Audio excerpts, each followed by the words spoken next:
I don't even know why I'm doing this. I guess I've just had a million thoughts race through my mind right now, and I'm like fucking stressed out.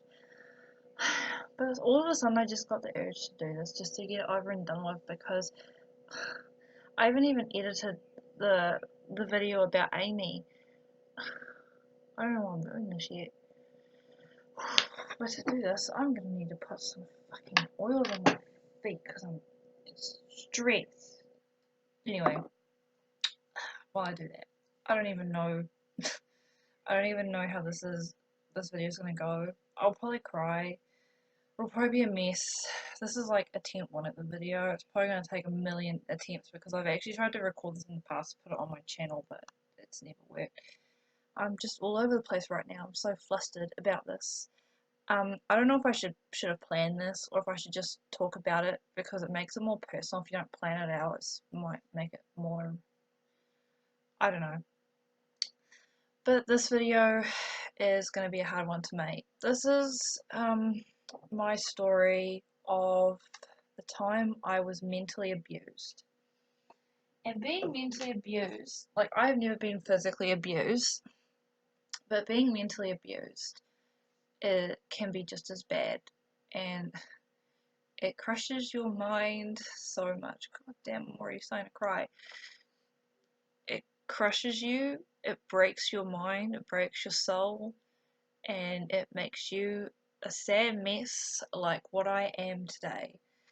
And I am a mess. And there's a lot of shit I need to figure out within myself. But I don't, because I solve other people's problems to forget about mine. And I shouldn't be doing that. I should be focusing on myself. Sometimes I just wonder if I should just close myself and just figure myself out for like 10 months. But yes, I was mentally abused by my ex-best friend, and I am not going to use their real names. There's two people to the story, and you'll find out about that soon, but I'm not going to use their real names to keep their identity secret because it's in the past, and yeah. God, where do I even begin? I was mentally abused by this girl who claimed to be my best friend for 3 years. But I'd actually met her before that. So her name was, we're going to call her Brittany. I met Brittany back when I was in primary school, along with her brother, who we're going to call Gabe. Brittany is a very over-the-top girl. She over-exaggerates everything. She craves attention. She'll do anything for attention. And she's hot-headed. And she's just a bullshitter, basically. If you know what I mean, if you've met a bullshitter. She was always like that, even in primary, but it got worse as we were older, but that's going ahead of myself. That was Brittany for you. She was just a bitch, basically, a toxic bitch. Whenever, because back then I used to like Barbie dolls and stuff and toys, she would always come over to my house and like ask for my stuff, and I'd have to give it to her because I was too shy to say no, so she'd always take my stuff home. And then there was her brother Gabe, who was the complete polar opposite to her. Not when he was younger. When he was younger, he was a bit, I don't know. I always had a little crush on him when we were younger in primary school. It was me, him, and this other girl. I haven't given her a name. We'd hang out sometimes we'd all fight and fall out and stuff, but yeah, so I had a little crush on Gabe. There's not really much else to say. Basically what happened is they moved away for a bit and then they came back and then they moved, like, I'm not going to say exactly where, but we're just going to say far up the North Island of New Zealand. They moved away and I didn't hear from them for years. I'm not sure how many years exactly, but it was when I was in college. I think when I was a year. Cause how many years did I do at college again? Yeah, it was 2. I think we reunited when I was in year 9. I think maybe. Um. So one day, this girl Brittany, she randomly rings out of the blue, and it was kind of creepy too because I've been wondering how they were both doing because I didn't know. Like I said, I didn't know the full extent of what Brittany was capable of back when we were in primary. Like, I had no idea. I knew she was a brat, but like, I had no idea how much of a toxic bitch she was um, until we reunited. So she calls me out of the blue and says she found my number in an old diary, and by pure luck, well, not really by pure luck, I'm always going to be stuck in this house that I'm in. Still here, still same number, um, and we reunite. She comes down all the way down to where I live first, and things went pretty good. She was very quick to call me her best friend, um, and like I'd been wondering how both of them were doing, but only Brittany came down first, and everything seemed okay at first. And then it was my turn to go all the way up the top of the North Island to where she lives. Um, and I was terrified because I had been up the North Island to like the Bay of Plenty in the past for a school camp, but that was a school camp, like sort of going up there with Brittany on my own was a very scary experience. But it's funny, of all the 3 years that I put up with her, that first time I went up was probably the best experience ever. And now Gabe comes into the story a bit, and this is when things got really difficult. So, as I sort of mentioned before, I had a little crush on Gabe at the school we went to when we were in primary. Um, I don't think it was anything major back then, but I had feelings for him. And I had no idea what I was in for when I reunited with Gabe. Oh my god, it was intense. Um, because Gabe is the polar opposite, like I said before, to his sister. He was the nicest, funniest, just all around gentle guy, kind guy ever. He genuinely cared about me. I knew that much. Um, so when I first went up there, I Brittany took me into the lounge to say hi to Gabe, and he was sitting on a chair. I'll never forget it. He was sitting on a chair, and like Brittany says, "Oh, Sarah's here. Remember Sarah?" And he turns and gives me like the warmest smile ever, and like says hello. And oh my god, it all just hit me. The overwhelming feeling I got for him, feelings that I got for him when I saw him again for the first time in forever. It was like,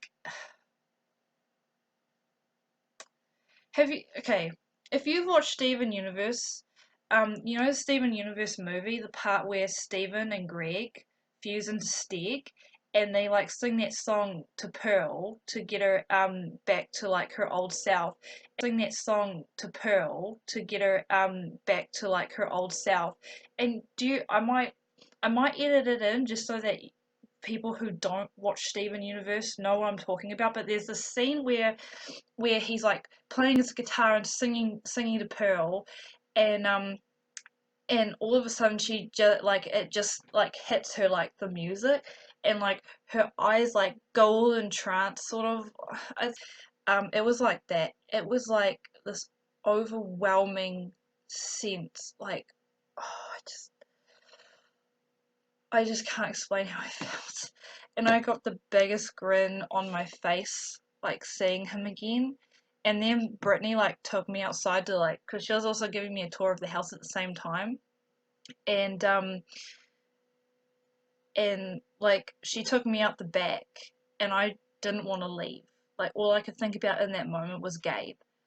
Like I kept glancing back to like look at him, like, it was just so crazy the way I felt, just that connection I felt to him. And it only grew and grew and grew and grew over the next 3 years. So let's get into that. I don't even know where to start this. I don't even know where to start now, like when we first reunited, because that's when shit really hit the fan. I guess I'll start by talking about the first time I went up there. It was amazing. Like at that time, and I guess she was just putting on a facade to like reel me in so that I wouldn't end our friendship. But like Brittany was like quite nice to me the very first time we went up there. And I think one of my fondest, and this is probably one of my fondest memories ever, the first time I went up there, it was only for like 3 days or something, I think. It wasn't for very long. Um, cause, oh yeah, and cause we went up by bus and I'd get the bus back all the time and stuff. Um, the first time, this is my fondest memory that I have. We all went to the beach when the sun was setting. We were heading to the beach because where they lived there was like a beach. So basically, what we had to do to get to the beach, because we would just walk because I don't know, it was, I guess to a normal person it wouldn't be far, but to someone with chronic fatigue syndrome it was pretty far.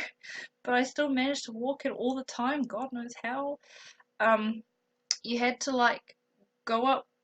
The road they lived on was very very short.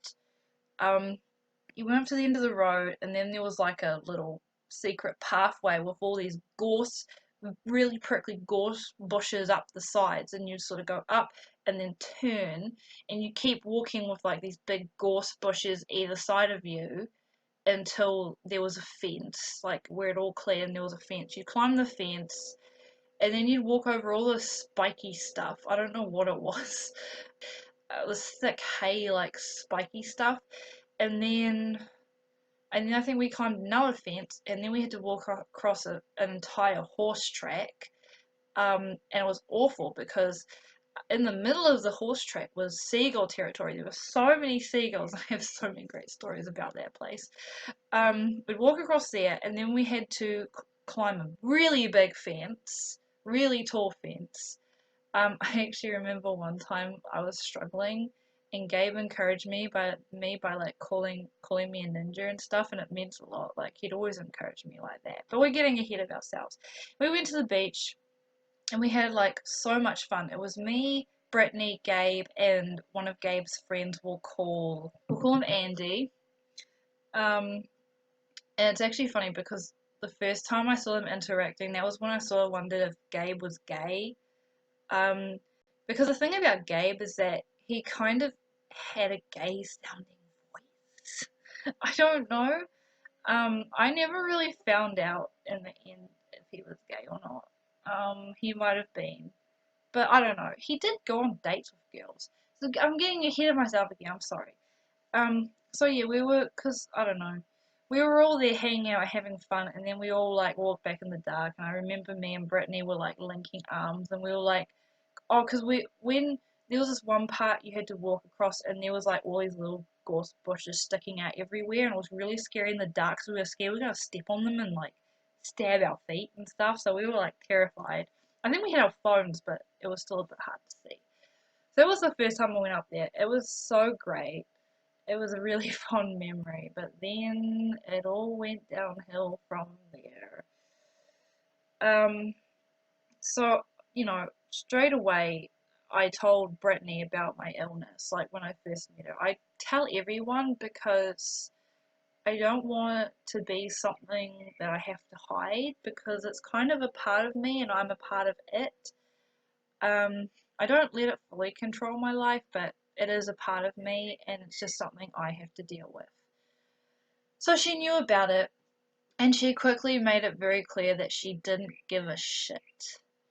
In the 3 years, and this is where it's going to get really, really messy. In the 3 years, I put up with her absolute bullshit.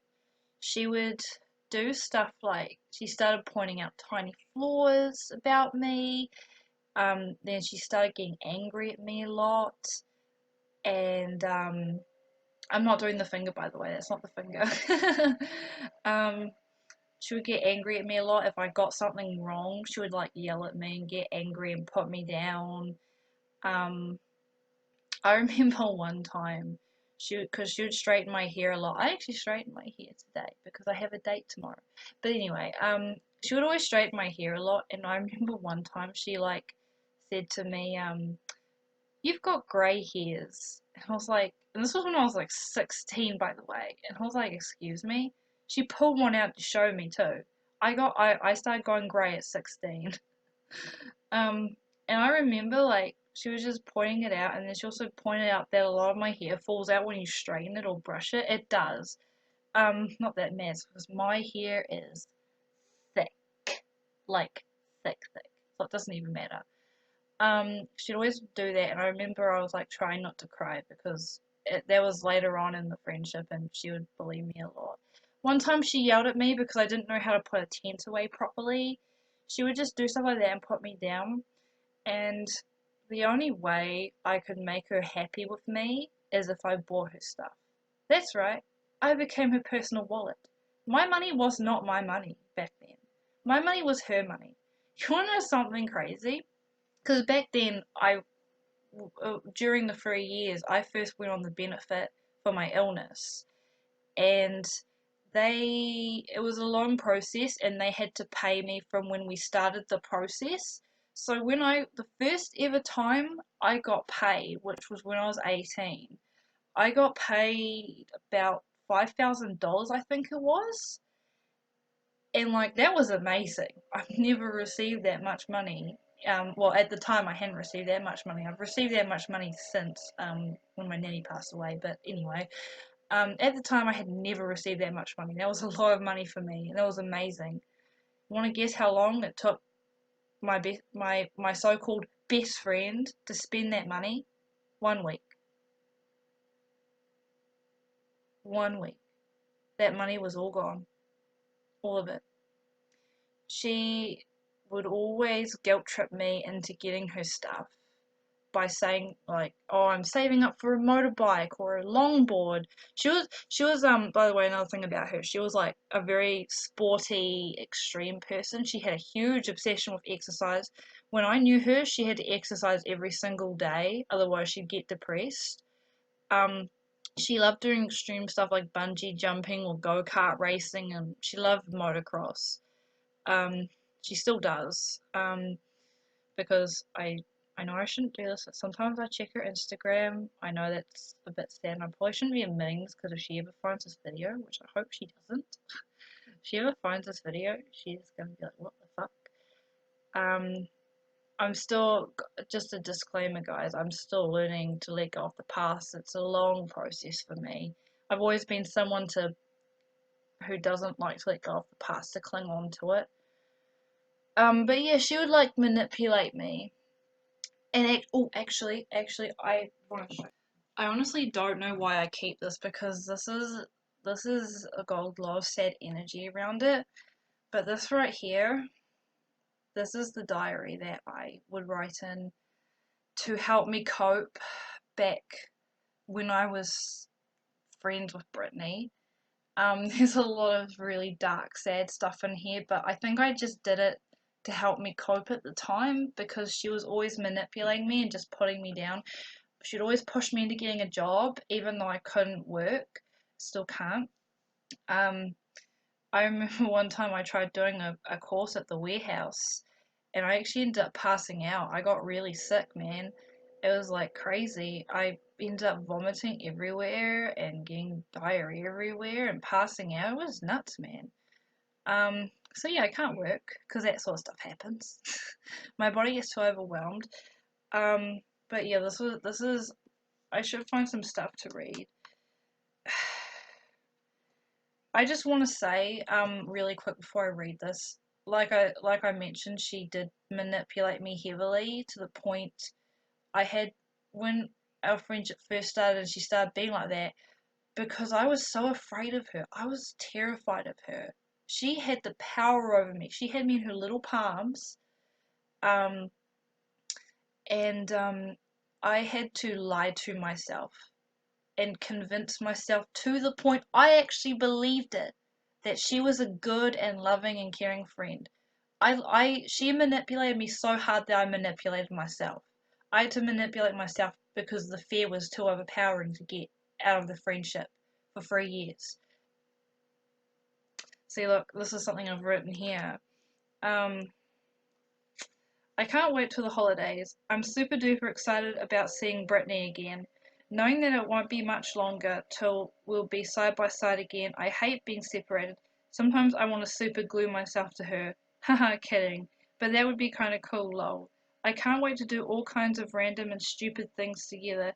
It'll also be her birthday. I got her a Dreamcatcher belly button. Oh, some, not just one, not just one. Some, which means several Dreamcatcher belly button piercings. Right, that was another thing. She was obsessed with belly button piercings. I, I'm also going to get her a factory gift voucher. She deserves it because she is amazing. I would constantly say that stuff to myself. That she deserves it. She deserves it. When she was bleeding me dry, I would try my best to save up in between seeing her, and then all that money would just deplete so fast that I had to ask my parents for money for food because being gluten free isn't easy, and they didn't have anything for me to eat. So I had to take okay. I would take my own food up all the time, quite a lot. I'd bring a couple bags of chips, lots and lots of coffees, chocolate. I ate a lot of junk food back then because here's the thing about when you're overwhelmed with stress and anxiety, and I really was back then. It was really, really bad, my stress and anxiety. I'm just going to quickly talk about this. Um, Back then, it was always so overwhelming that when I first started going up there, I would be nauseous 24/7. I always felt like I was going to throw up. Always. Um, and then it just got to the point where I was always starving up there because of how much stress I was under because it just gnawed away at my belly. I could eat a whole bag of chips and 5 minutes later I would be starving. My weight fluctuated. I would come back. I would go there. I would come back home skinny as a stick, and then I'd eat and eat and eat and eat and eat, and then I'd gain the weight back, get well, not really big but like kind of big, and then I'd just repeat that cycle all the time. My metabolism was probably not in a good, nothing, my mental state and my metabolism, everything was not in a good place. And I would get really bad panic attacks. There were several times before I went up there, I would vomit my guts out, literally. I would get pimples the size of Mount Vesuvia. I shit you not. I swear to God, one time, back then, I had a pimp because I get a lot of pimples and acne. You probably can't really see it with this shitty camera, but I mean, I still get a lot of acne, but back then it was really bad.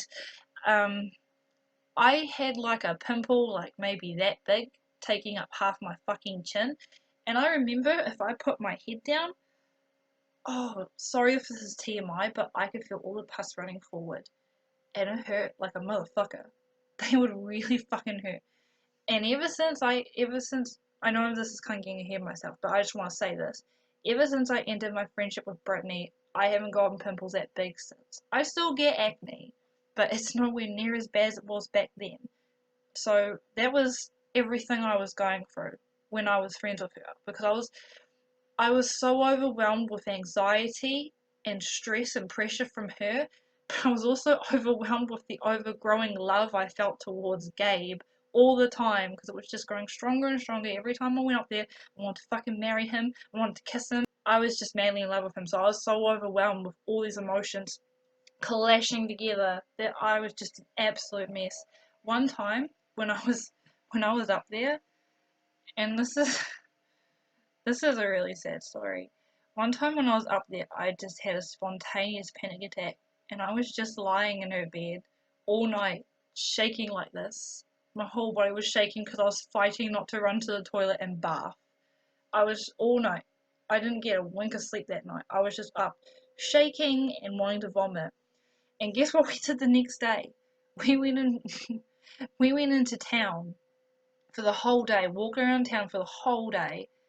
I cannot tell you how awful I felt at the end of the day. Like, it felt like I'd been hit by 10 million trucks. That's what it felt like. It was awful. Absolutely awful. I would constantly have dreams up there about being home, and I'd wake up crying. And then because when I used to go to Brittany, she would either be going to school. Sometimes I went up in the holidays, but sometimes she would make me come up when she had school or work. So when everyone went to work or school, I would just cry. Um, yeah. Anyway, back to the diary. Um, about some stuff. Let's see what we can find. Oh yeah, and sometimes she'd mess me around by saying, "Oh, I really, really, really want you to come up. Please book a ticket and stuff." And then she would change the plans and end up going to do something else. And then she'd be like, "Oh, I don't want you up anymore." Um, and here's an example of that. Well, today was a total bust. Brittany never contacted me about going up tomorrow, so I'm not going. I'm actually really bummed out about this. I find it quite rude she never contacted me. She would always do stuff like that, I remember. Um, oh well, what can you do? Something cool that's happened though. This is just talking about. I found it. I had a brief addiction to kinetic sand, guys. How do I? I don't want to show everything, so I don't want to show her name. Can you see that? That's kinetic sand from fucking 5 years ago. um, yeah, she would do stuff like that. She wouldn't contact me. I remember one time she was supposedly moving. Her family is South African, so they were supposedly moving to South African. Did she tell me first? Her quote unquote best friend in the whole wide world? No, she put a post up public, and I think she told several other people. She didn't even bother personally messaging me saying, "Hey, I'm moving to South Africa," and I was absolutely broken that day. She would do stuff like that all the time. Like she would constantly flip flop me around, mess me around, stuff like that. It was really, really sucky. I was used and abused quite a lot by her. Um, oh, here we go. Here's another story. One time, one time, um, it was her mum's 40th birthday, and all the family was coming for a big, big party that they were having at this place. I don't know what it was. Um, and I was there, of course. And it was the morning everyone was coming, and her granddad had recently been diagnosed with cancer, which is really sad. Her grandparents were just as great as her, by the way. Didn't like her grandparents very much, but I still, felt sorry for him because cancer is an awful, awful thing to get. Um, so anyway, the morning rolls around. We have to get up like super early. It's about maybe 6, 7 in the morning. That's really fucking early for me. And now tell me this. If I ever get any viewers, please comment. Do you smile first thing in the morning? Okay, maybe if you're a morning person you do. But if you're not a morning person, do you wake up first thing in the morning going, "Good morning, everybody"? No. Most people are fucking trying to wake up and they're like, because it's first thing in the morning, and it's amplified for me. I hate mornings. Amplified for me with my illness so bad. It takes me forever to wake up, but I always had to be forced to wake up like there. So it was first thing in the morning. We got in our coffees. We sat down. I just really want to emphasize this was really early in the morning, so of course I was not smiling. Why would I smile when I'm trying to wake up? And so we sat down, and Brittany looks at me, and I shouldn't keep saying I shit you not. But seriously, she says to me, "You need to smile for my granddad. He has cancer, and you need to put a smile on your face right frickin' now." Like, she gets so aggro at me. And I was just like,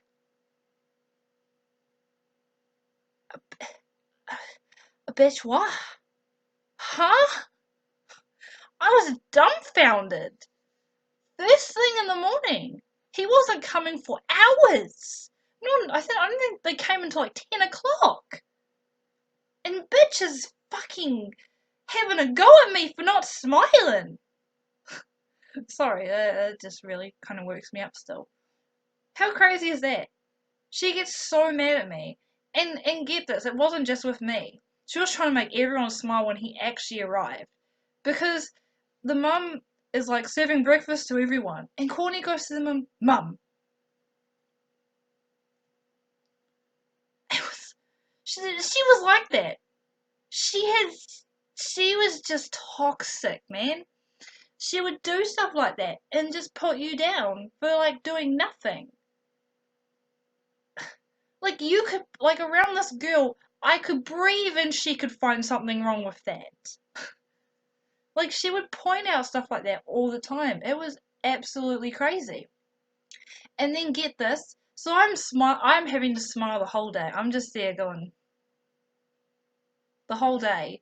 By the end of the day, my mouth wanted to die because my mouth was so sore because I had to keep smiling even when he wasn't around. I had to keep fucking smiling. When the whole family arrived, I may as well have been a speck of dust in the wind. I did not exist to her. She ignored me the whole time and just spent time with her family. And I did not exist. She would just walk past me like I was a ghost. And now this is kind of when we get into the whole Gabe stuff. Gabe was my hero.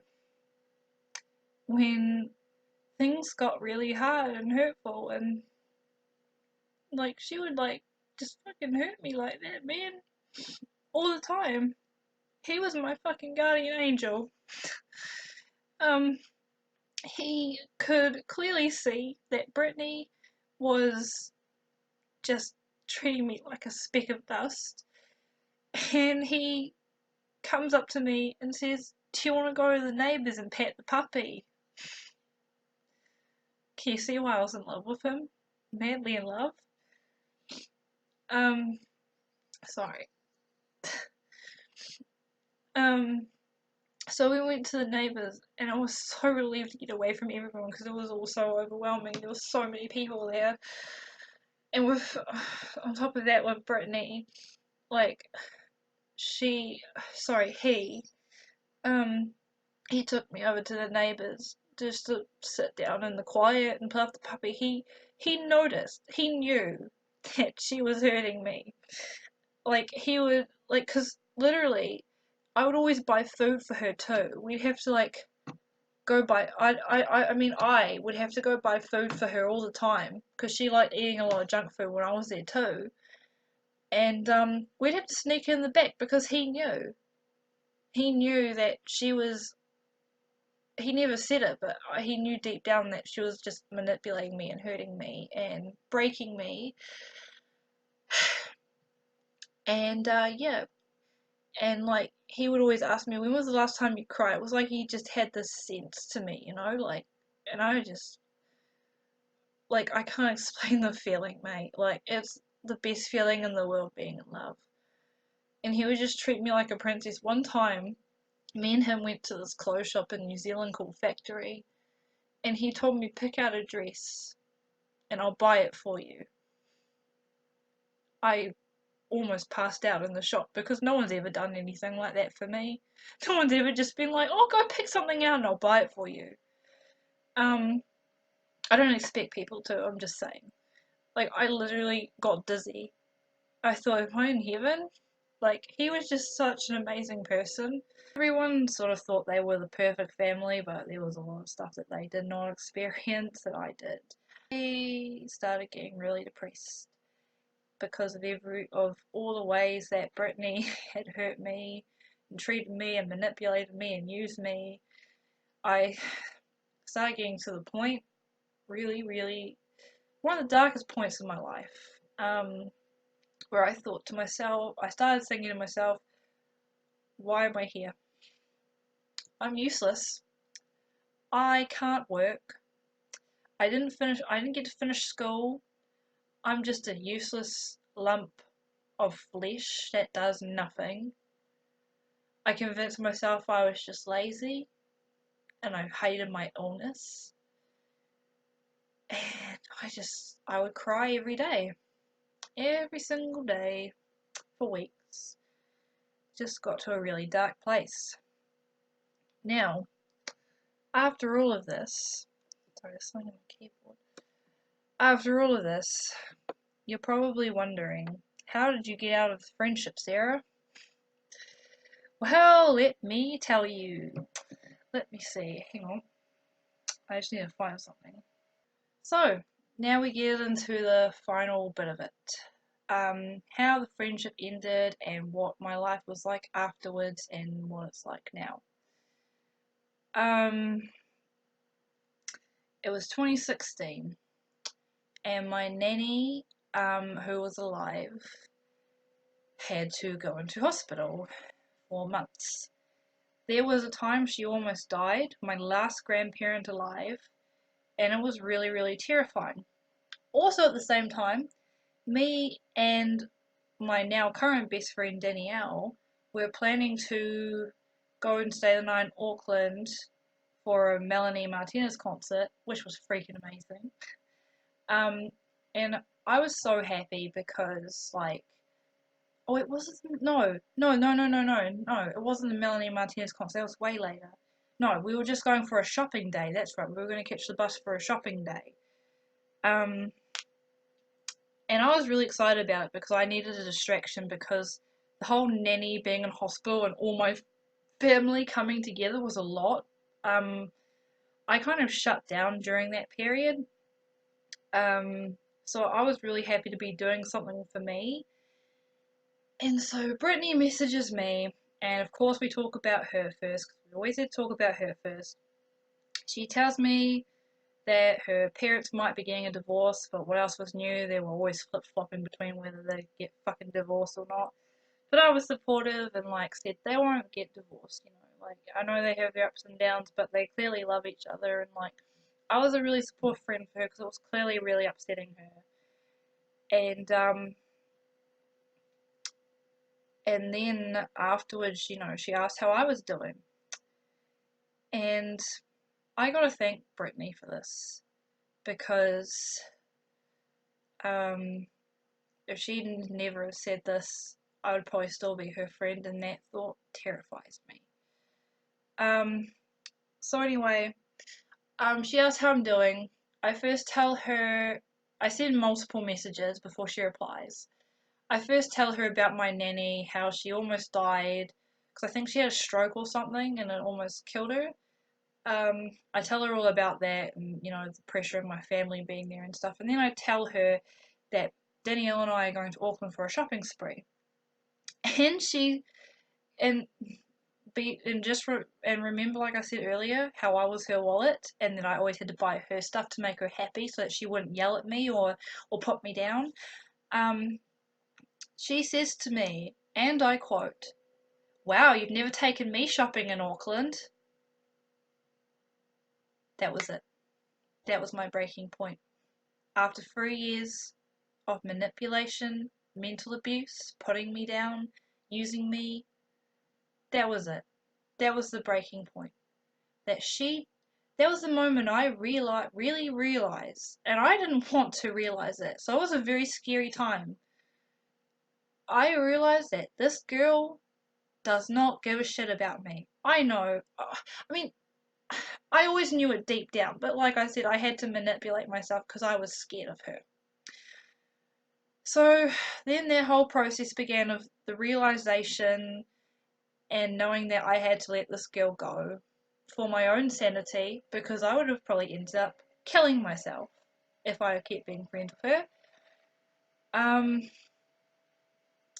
so I started realizing her birthday came around. I didn't wish her a happy birthday. I think I started unadding her and stuff.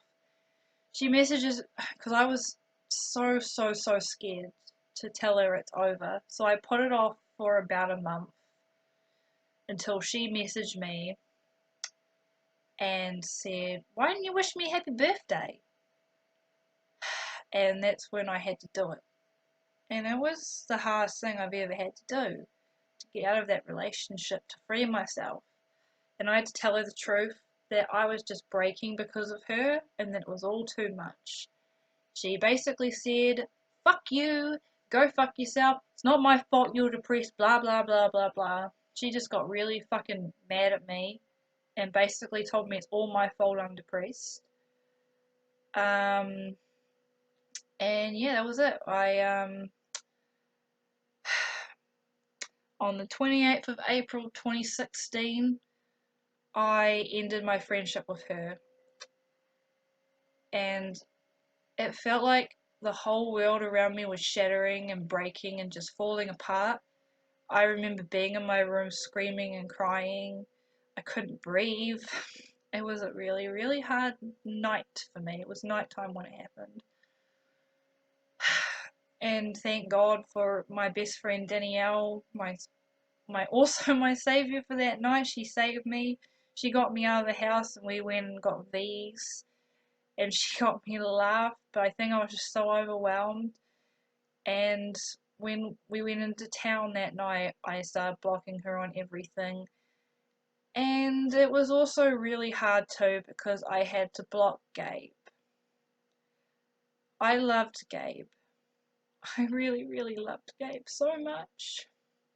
We never got to be a thing because I was always too scared to tell him my true feelings. Brittany hinted multiple times to him, but I don't think he got it.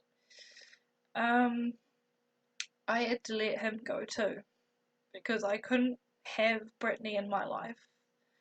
And no Brittany means no Gabe. But that night, funnily enough, the only thing I was focused on was it felt like a huge weight had been lifted off me. It felt like the weight of the world just went away. It all just was gone. She was gone. That was it. And for a long time, I just tried to shut out the misery I felt from having to let Gabe go. I didn't. That night I was an absolute mess. I didn't tell him what was happening because Brittany was a really good manipulator, and I didn't know what she was going to tell Gabe, and I was scared that he would believe her. Thinking back now, he probably wouldn't have because he knew what she was capable of. But I was just a mess, and I was already, like, just on the verge of killing myself, basically. And having him reject me, I probably would have, because I loved him more than I've loved anyone ever in my life. I really, really did. So yeah, I tried to move on. Went on a date with this guy and kind of hit me. I'm never gonna see Gabe again. And I felt like I was betraying him by going on a date, which is stupid because we never even dated. Never even got to kiss him or anything. I danced with him once. That was magic. That was magic. It was absolute magic. Um, but like, yeah, it never turned into anything. Um, it all really hit me after that. After it all died down, like realizing I'm free. She actually did try to message me a few times in the months to come. But I changed. Oh shit! Sorry, I almost got cramp in my knee. I ended up changing my number so she couldn't contact me anymore, and like I told her I'm done.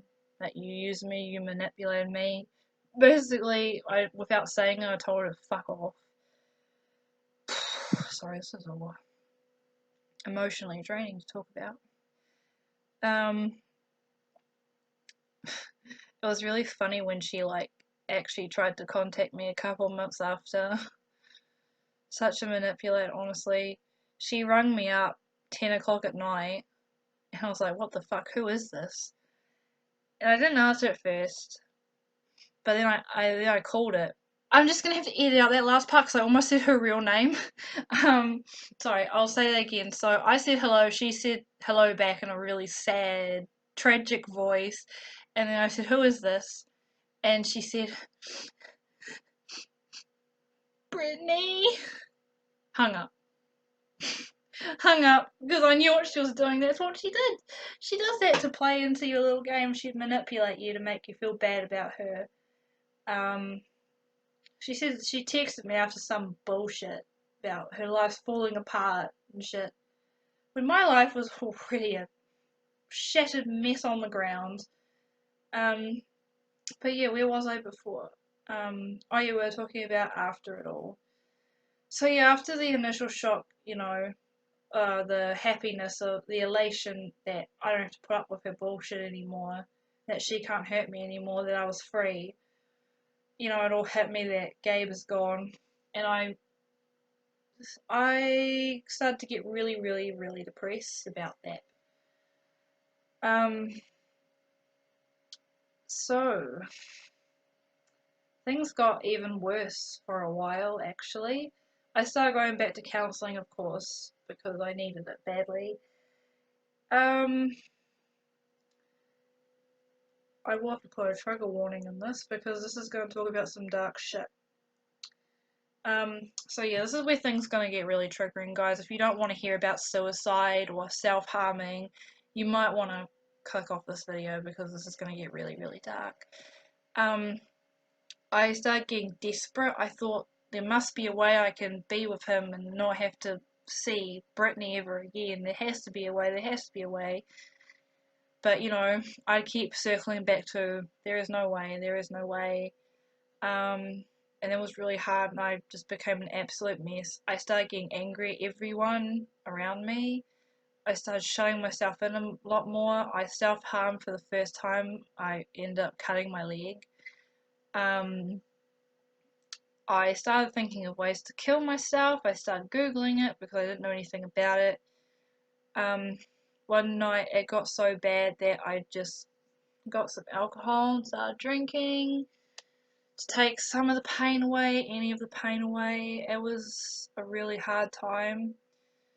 And it's hard because I know that Gabe probably thinks I didn't care. I really did care. And it was a really hard time, the pain I went through having to let go of Gabe.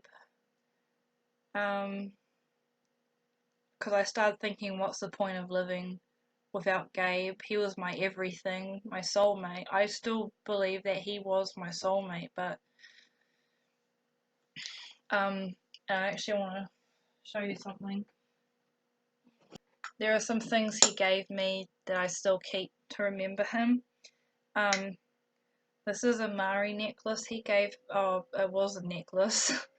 It's a, I don't know what kind of stone it is. It must be jade. He gave this to me back when we were in primary school. I know you can't see it very well, but this means everything to me and I'll always keep it to remember those good times I had with him and when he made me feel special. The time we danced, that magical night we danced together. The time you got me that dress, the time you took me to pet that puppy, the time me and him went to the beach together to collect driftwood and shells, just us. Those times were a treasure and a treat that I'll never forget, and he made me sane in an insane world, basically. Well, he kept me sane in an insane world that I was in. This is a little box he got me for Christmas once, which was really sweet, and I'll always keep it. I'm not going to get the dress out he got me, guys. I still have it, and I still wear it, and I still love it. I never want to get rid of these. I want to treasure them forever to remember the good times. I want to let go of the bad times. It's been, so it was 28th of April 2016, our friendship ended. So what are we in now? 2019, 17, 18. It's been 3 years. It's been 3 years since I ended the friendship with her. And I still have a lot of stuff that has been messed up because of her, that I probably need to work on. I try every day to be a better person and to figure out who I am. But I think I'll always be mentally damaged forever in some form of way. She still has some control over me in a way, which is really sad. I still get paranoid about, like, whenever people tell me that they want something. I mean, it's okay for you to say, oh, you know, I'd like that. Like not expect them to get it, but, like, I still get it in my head that when people say that to me, they want me to get it for them. I'm ridiculously paranoid about money. I have a panic attack every time I spend, basically. What else? I still have a very low self-esteem, and I do put myself down a lot still. I don't want to kill myself anymore. I am in a better place, but I'm also not in a better place. And I'm trying, I'm learning. I want to get past it because it is it is in the past. And their friendship is over, and I need to remember. I still get it in my head that people are Britney. Yeah, I always get paranoid people are gonna hurt me. I do have a big bubble up, and I don't trust people as easily as I used to now. Don't particularly like meeting new people because I'm just scared that they're gonna like hurt me and stuff. Yeah. I'm still trying to fix myself and just move on. I know it's been 3 years, but sometimes it just takes a long time. And like I said, I'm someone who clings to the past. Probably because I'm terrified of my future because I don't know what it's going to be because I can't work. My illness keeps me trapped in some ways. Yeah. But yeah, I'm trying to be better. I'm trying to do better. And Brittany, if you do ever watch this, um, I just there was a time I wanted to hit you, hurt you. I just wanted to hurt you the same way you hurt me, and in some ways I still do. But I think overall, I just hope that you maybe get the help you need to become a better person because you're not a good person, Brittany. You're a bad, bad, toxic person. And Gabe, if you watch this, I'm really sorry I didn't say goodbye. I really wanted to. I wanted to so, so badly, and you still mean a lot to me. I'm trying to move on because I will find love. I hope I find love. To be honest, at this point, I wouldn't even care if I didn't find love. But I just want you to know if you see this, you were my everything. And thank you for being the hero that I needed in those dark times. And to anyone out there who is in a toxic relationship, whether it be with a boyfriend or a girlfriend or a best friend, like in my case, don't be afraid. Let them go. It's okay. I know it's scary, but you will get through it. I did. Lord knows how, but I did. I got through it and I'm still working on myself. And I believe in you to fight that fight because you don't need that. No one deserves that. You don't deserve that. Ever. I hope you're all safe and happy. I don't know, just people in general. I don't really know how to finish this, but that's my story of being mentally abused. Yeah, I guess I just wanted to tell that story just so people can know that you don't have to put up with that. You deserve so much better. You deserve all the love and light, positivity that there is out there to receive, which is infinite amount. It's out there. You just gotta find it. Yeah, I think that's all I have to say. And I didn't cry as much as I thought I was gonna cry. I have a bit of a runny nose. And one more thing. To toxic people out there who are hurting people, just stop. You don't need to do that. They deserve so much better, and you deserve better. And if you really try, you can be a better person and start a fresh new life like I am. And that's all. I hope this helps some people. And if anyone ever sees this who is in an abusive relationship, be it physical or mental, my door is always open to talk to you. I'd love to talk to you about it and to help you and to show you that there is a light at the end of your tunnel. So just leave in the comments, maybe share your story, or if you don't want to, if you just want to share it with me, maybe I could PM you somewhere. I would really love, and I think this is my way of moving forward by finally sharing my story to the world, and to influence people, to help people. That's all I want to do. It's all I've ever wanted to do is to help people. It's what I'm good at for some reason. I don't know why. But yeah, sending you all out there all the love and light there is. Goodbye.